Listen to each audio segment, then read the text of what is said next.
শুনলাম মৃত্যুর পর ভাই বোন আর দেখা হবে না, কথাটা কতটুকু সত্য? নামাজরত অবস্থায় যদি কোনো নেগেটিভ চিন্তা ভাবনা আসে তাহলে নামাজ ছুটে যাবে কিনা? অজু ছুটে যাচ্ছে মত অবস্থায় শুধু আত্তাহিয়াতু পড়ে সালাম ফিরালে নামাজ হবে কিনা? অজু করে এসে সন্তানকে দুধ খাওয়ালে কি অজু নষ্ট হবে কিনা? সন্তান না হলে কি ডক্টরের কাছ থেকে ওষুধ খাওয়া যাবে? এটা কি জায়েজ? লুডো খেলা কি হারাম? কিভাবে নিজের ধৈর্য বাড়াতে পারবো? স্বামী যদি স্ত্রীকে বলে তোমার রাগ বা স্বভাব আমার মায়ের মতো, তাতে কি জিহার হয়ে যাবে? বাবরি চুল নিয়ে কিছু বলবেন? বাবরি রাখার কি নির্দিষ্ট কোনো বয়স আছে? জন্মদিনে কি বিয়ে করা যাবে? মুরব্বীরা বলেন জন্মদিনে বিয়ে করলে নাকি সংসার টিকে না। কেউ যদি কবিরা গুনাহ করে আবার তওবা করে, এরকম দীর্ঘদিন ধরে করতে থাকে, তার জন্য মাসআলা কি? মৃত্যুশয্যায় শায়িত ব্যক্তিকে মসজিদে হুজুর এনে তওবা পড়ানোর প্রচলন আছে, এভাবে তওবা পড়ানো যাবে কিনা? তওবা সঠিক পদ্ধতি কি? চলুন তাহলে আর বিলম্ব না করে ইতিমধ্যে আমাদের কাছে সমস্ত প্রশ্ন চলে এসেছে, সেগুলোর উত্তর দেওয়ার পরে আমরা প্রবেশ করি। মামুন হাসান আপনি লিখেছেন অজু ছুটে যাচ্ছে মত অবস্থায় শুধু আত্তাহিয়াতু পড়ে সালাম ফিরালে নামাজ হবে কিনা? অজু ছুটে যাচ্ছে এরকম অবস্থায় যদি আপনি শুধু আত্তাহিয়াতু পড়েন এবং আত্তাহিয়াতু পড়ে তারপরে আপনি যদি সালাম ফেরান, তাহলে সেক্ষেত্রে নামাজ হয়ে যাবে, কারণ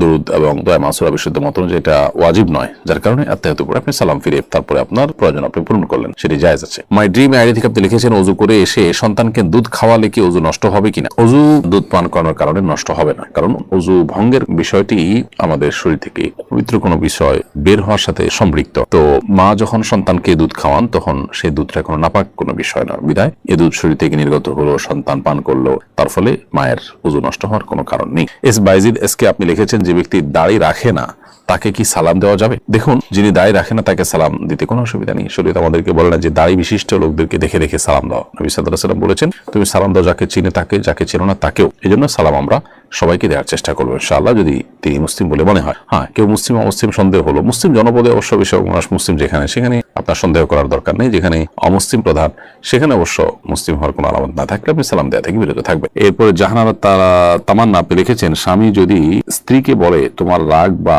স্বভাব আমার মায়ের মতো, তাতে কি জিহার হয়ে যাবে? না, একটা বিশেষ কোন বিষয়ের ক্ষেত্রে যদি বলে এর কারণে জিহার হবে না, যেটির কারণে স্বামী স্ত্রীর মধ্যে সম্পর্ক থাকে না এবং সম্পর্কের স্বাভাবিক গতি নষ্ট হয়, সেরকম কিছু হবে না। বিশেষ কোন গুণ বা বৈশিষ্ট্যের ক্ষেত্রে যদি এরকম স্ত্রীকে মায়ের সাথে তুলনা করা হয়। মোহাম্মদ আলমগীর আপনি লিখেছেন কেউ যদি কবিরা গুনাহ করে আবার তওবা করে, এরকম দীর্ঘদিন ধরে করতে থাকে, তার জন্য মাসআলা কি? কবিরা গুনাহ করে যদি বারবার তওবা করে আবারও তিনি কবিরা গুনাহ করতে থাকেন, তো সন্দেহাতীতভাবে সেটা তার তওবা যেটা হচ্ছে সেই তওবাটা যেটা যথাযথ হচ্ছে না, সেটা যে দুর্বল তওবা তার প্রমাণ। অতএব তওবাকে শক্তিশালী করার চেষ্টা করতে হবে। আপনার কোনো অপরাধ হওয়ার পর যে তওবা হবে সেই তওবাটা এতটা স্ট্রং হবে যে আপনি পরবর্তীতে কোনো অপরাধ করার আগে যেন আগের বার আপনি যতটা সেটার সঙ্গে লড়াই করতে পেরেছেন, দ্বিতীয়বার যেন তার চেয়ে আর একটু শক্তিশালী ভাবে করতে পারেন, তওবাটা যেন একটু পাওয়ারফুল হয়। এরপরেও যদি এরকম বারবার হয় তো আল্লাহর কাছে ক্ষমা চাইতে আমরা কার্পণ্য করবো না, কারণ আল্লাহ তাআলা তাওয়াব, বারবার তিনি বান্দার তওবাকে কবুল করেন। বাট আমাদের তওবা হতে হবে প্রত্যেকটাই আগেরটার তুলনায় শক্তিশালী। মারিয়া ইসলাম আপনি লিখেছেন সন্তান না হলে কি ডক্টরের কাছ থেকে ওষুধ খাওয়া যাবে? এটা কি জায়েজ? অবশ্যই সন্তান হওয়ার জন্য কোনো ঔষধ, কোনো চিকিৎসা আপনি সেবা গ্রহণ করতে পারেন, যদি শরীয়তের কোনো সীমা লঙ্ঘন হওয়ার মতো বিষয় সেখানে না থাকে, কোনো অসুবিধা নেই। তানহা তাবাসসুম লিখেছেন লুডো খেলা কি হারাম? সরাসরি হারাম বলা হয়তো কঠিন হবে, কিন্তু মাকরুহ তাহরিমি থেকে অবশ্যই খালি না। একে তো অনর্থক কাজ, দ্বিতীয়ত যে সমস্ত খেলাধুলা শারীরিক কোনো কসরত নাই, এই সমস্ত খেলাধুলা আসলে কোনো মানুষের রিফ্রেশমেন্টও হয় না, মানুষ আরো বোর ফিল করে। সব মিলিয়ে শরীয়ত যে সমস্ত খেলাকে অনুমোদন করেছে সেগুলোতে শারীরিক কসরত আছে, এটা তার মধ্যে পড়ে না, বিধায় দাবা ইত্যাদি সম্পর্কে শরীয়তে পরিষ্কারভাবে নিষেধাজ্ঞা আছে, এটা সেই ক্যাটাগরি খেলা হওয়ার কারণে এটাও নিষিদ্ধের আওতায় পড়বে এবং একজন মুসলমান সময় কাটানোর উদ্দেশ্যেও এটি করা উচিত হবে না। মোহাম্মদ বাবলু মিয়া আপনি লিখেছেন হিংসা কিভাবে ছেড়ে দিব? যার ভেতরে বিন্দু পরিমাণ হিংসা রয়েছে সে তো জান্নাতে প্রবেশ করতে পারবে না, সুতরাং হিংসা কিভাবে ছাড়া যায়? ভাই বাবলু মিয়া, হিংসা ছাড়ার জন্য যার প্রতি হিংসা হয় তার জন্য আপনি দোয়া করবেন, দেখবেন আপনার হিংসা কমে যাবে। আবার আল্লাহ রাব্বুল আলামিনের কাছে পানা চাইবেন, আল্লাহ যেন অন্তরকে সকল অন্তরের যে ব্যাধি আছে সেগুলো থেকে হেফাজত করেন, ইনশাআল্লাহ আল্লাহ তাআলা আপনাকে মুক্তি দান করবেন। এমনি বুরহানুদ্দিন বুরহান লিখেছেন কিভাবে নিজের ধৈর্য বাড়াতে পারবো? ধৈর্য বাড়ানোর জন্য ধৈর্যশীলদের সংস্রব এটা বেশ উপকারী।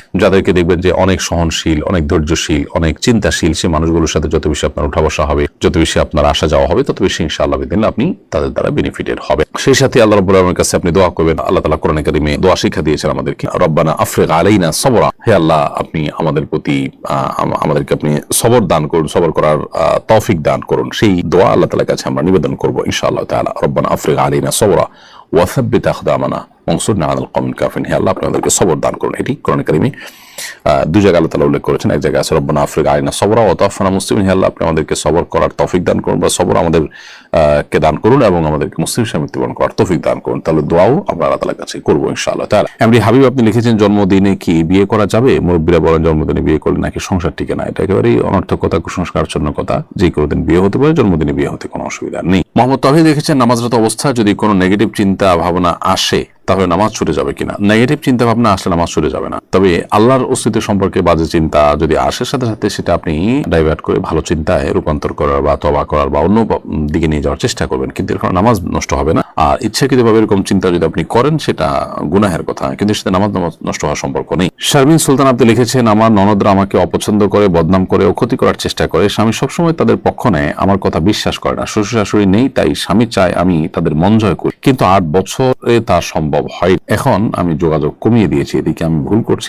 আপনার ননদ বা আপনার দেবর ভাসুর এদের সাথে আপনার আসলে ননদদের সাথে বিশেষ করে আপনি জানতে চাইছেন, তাদের সাথে যোগাযোগ রক্ষা করা আপনার জন্য আবশ্যক না। অতএব এখানে আপনি যোগাযোগ কমিয়ে দিলে আপনি গুনাহগার হবেন না। বিশেষ করে আপনি যখন তাদের দ্বারা কষ্ট পান, সেক্ষেত্রে আপনি কিছুটা কমিয়ে দিলে অসুবিধা নেই, বাট স্বামীর দিক বিবেচনা করে সুখী জীবন যাপনের প্রয়োজনে আপনি চেষ্টা করবেন সাধ্য অনুযায়ী ছাড় দেওয়া, যেটা আপনি অনেকদিন করে আসছেন। আল্লাহ আপনাকে সবর তৌফিক দান করুন। এমডি জিহাদ সরকার লিখেছেন, বাবরি চুল নিয়ে কিছু বলবেন। বাবরি রাখার কি নির্দিষ্ট কোনো বয়স আছে? কোনো বয়স নাই, বাবরি চুল রাখতে পারেন আপনি। তবে সাধারণত প্রাপ্তবয়স্ক হওয়ার পরেই মানুষ বাবরি চুল রাখে, এবং যদি অপ্রাপ্ত বয়স্ক বিশেষ করে শ্বশ্রবিহীন অবস্থায় বাবরি চুল রাখলে সেটি যদি কোনো কারণে ফিতনার আশঙ্কা হয়, তাহলে সেটা অ্যাভয়েড করা দরকার। অবশ্য শরীয়ত আমাদেরকে কোনো বয়স ঠিক করে দেন যে এই বয়সের আগে রাখা যাবে না বা এই বয়সের পরেই রাখতে হবে, এমন কোনো বাধ্যবাধকতা শরীয়ত আমাদেরকে দিয়ে দেয়নি। আয়েশা সিদ্দিকা লিখেছেন, ডাক্তারের সিরিয়াল তাড়াতাড়ি পাওয়ার জন্য কারো সুপারিশ নেওয়া যাবে কিনা।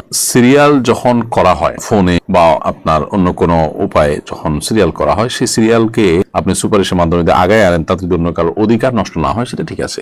কিন্তু ধরুন এক জায়গায় বসা আছে, সিরিয়াল ধরে অনেকক্ষণ ধরে মানুষ অপেক্ষা করছে, আপনি কোনো একটা মাধ্যমে শর্টকাট ওয়েতে চলে গেলেন, তাহলে অবশ্যই যারা দাঁড়িয়ে আছে তাদের হক নষ্ট করেছেন, এটা জায়েজ নয়। এক্ষেত্রে ডাক্তার সাহেব নিজে যদি আপনাকে কোনো ছাড় দেন বা রেসপেক্ট করেন, সেটাকে সাধারণত রোগীরা ভিন্ন চোখে দেখেন না, সেটা ভিন্ন বিষয়। তামজিদ ভিডিও আপনি আমাদের ইউটিউব চ্যানেলে লিখেছেন, মৃত্যুসজ্জায় শায়িত ব্যক্তিকে মসজিদে হুজুর এনে তওবা পড়ানোর প্রচলন আছে, এভাবে তওবা পড়ানো যাবে কিনা, তওবা সঠিক পদ্ধতি কি? এর উত্তরে রাসূল করিম সাল্লাল্লাহু আলাইহি ওয়াসাল্লাম মৃত্যুসজ্জায় মানুষকে ইসলামের দাওয়াত দিয়েছেন, কুফর থেকে তওবা করার দাওয়াত দিয়েছেন। এটি নবী সাল্লাল্লাহু আলাইহি ওয়াসাল্লাম তার চাচা আবু তালেবের ক্ষেত্রে করেছেন, অন্য আরো অনেকের ক্ষেত্রে করেছেন। অতএব সেগুলো থেকে যদি তওবা করানো যায়, তাহলে গুনাহের বিষয়টি তো অবশ্যই করানো যাবে। কোনো পাপাচার থেকে, অন্যায় কাজ থেকে কোনো ব্যক্তিকে মৃত্যুসজ্জায় তওবা পড়ানো যেতে পারে। তবে হ্যাঁ, একেবারে মৃত্যুর আলামত প্রকাশ পেয়েছে, সর্বশেষ পর্যায়ে চলে গেছে, এরকম পর্যায়ে আসলে আর তওবা গ্রহণযোগ্য হয় না, সেটি ভিন্ন বিষয়। আর যেহেতু রাসূল আকরাম সাল্লাল্লাহু আলাইহি ওয়াসাল্লাম তওবা পড়েছেন, অতএব কোন আলেম ওলামা যদি তওবা পড়ান, সে অর্থে এটি জায়েজ আছে ইনশাআল্লাহ তাআলা। লিয়া আক্তার আপনি লিখেছেন, শুনলাম মৃত্যুর পর ভাই বোন